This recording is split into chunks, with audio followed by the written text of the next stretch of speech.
അതിരപ്പള്ളി ജലവൈദ്യുത പദ്ധതിയുമായി ബന്ധപ്പെട്ട് സിപിഐഎമ്മും സിപിഐയും തമ്മിലുള്ള അഭിപ്രായ ഭിന്നത ശക്തമാകുന്നു. പദ്ധതി നടപ്പിലാക്കണമെന്ന പിണറായി വിജയന്റെ നിലപാടിനെതിരെ സിപിഐ നേതാക്കൾ രംഗത്തെത്തി. ഊർജ്ജരംഗത്ത് ബദൽ മാതൃകകളുള്ളപ്പോൾ ചെലവേറിയ വൈദ്യുത പദ്ധതി എന്തിനാണെന്നാണ് സിപിഐ നേതാക്കൾ ഉന്നയിക്കുന്ന ചോദ്യം. പരിസ്ഥിതി രംഗത്തെ വിദഗ്ധരും പിണറായിയുടെ അഭിപ്രായത്തെ ചോദ്യം ചെയ്ത് രംഗത്തെത്തി. അതിരപ്പള്ളി പദ്ധതിയുമായി ബന്ധപ്പെട്ട പിണറായി വിജയന്റെ പ്രതികരണം ഈ വിധമായിരുന്നു. അതിരപ്പള്ളി ജലവൈദ്യുത പദ്ധതി നമ്മുടെ സംസ്ഥാനത്ത് പൂർത്തീകരിക്കേണ്ട ഒന്ന് തന്നെയാണ്.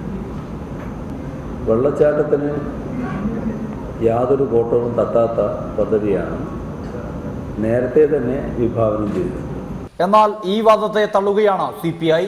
ചെറുകിട ജലസേചന പദ്ധതികളെയും പാരമ്പര്യ ഊർജ്ജ സ്രോതസ്സുകളെയും പ്രോത്സാഹിപ്പിച്ചും നിലവിലെ പദ്ധതികളിൽ ഉൽപാദനം കൂട്ടിയുമുള്ള സാധ്യതകളുള്ളപ്പോൾ അതിരപ്പള്ളി എന്തിന് മുറുകെ പിടിക്കുന്നു എന്നാണ് സിപിഐ നേതാക്കളുടെ ചോദ്യം.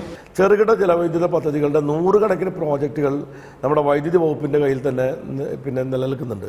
അതുപോലെ റിന്യൂവബിൾ എനർജി എന്ന നിലയിലുള്ള നമ്മുടെ പ്രകൃതിയിൽ നിന്ന് തന്നെയുള്ള ഇക്കോ ഫ്രണ്ട്ലി എനർജി എന്ന് വിശേഷിപ്പിക്കാവുന്ന പാരമ്പര്യേതര ഊർജ്ജ മേഖലയിൽ വേണ്ടത്ര വളർച്ച നേടിയെടുക്കാൻ സംസ്ഥാനത്തിന് സാധിച്ചിട്ടില്ല. അത്തരം മേഖലയെയും ചെറുകിട ജലവൈദ്യുത പദ്ധതി ഉപയോഗപ്പെടുത്തിക്കൊണ്ട് തന്നെ നമ്മുടെ കേരളത്തിൻ്റെ ഊർജ്ജ പ്രതിസന്ധിക്ക് പരിഹാരം ഉണ്ടാക്കാൻ കഴിയുമെന്ന് തന്നെയാണ് ഞങ്ങൾ വിശ്വസിക്കുന്നത്.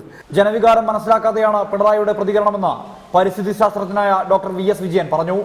ഗുരുതരമായ പാരിസ്ഥിതികാഘാതം സൃഷ്ടിക്കുന്നതും ഏറെ ചിലവേറിയതുമായ പദ്ധതിക്കെതിരെ വലിയ പ്രതിഷേധം തദ്ദേശവാസികൾ ഉയർത്തുമ്പോഴാണ് ഈ വിധത്തിലുള്ള പ്രസ്താവന.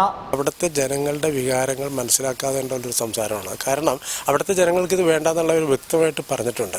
പിണറായി വിജയന്റെ പ്രസ്താവനയ്ക്കെതിരെ മുന്നണിയിൽ നിന്ന് തന്നെ എതിർപ്പുകൾ ഉയർന്നതോടെ ഒരിടവേളയ്ക്ക് ശേഷം അതിരപ്പള്ളി വീണ്ടും ചർച്ചകളിൽ ഇടം പിടിക്കുകയാണ്. സുർജിത് അയ്യപ്പത്ത്, റിപ്പോർട്ടർ, തൃശൂർ.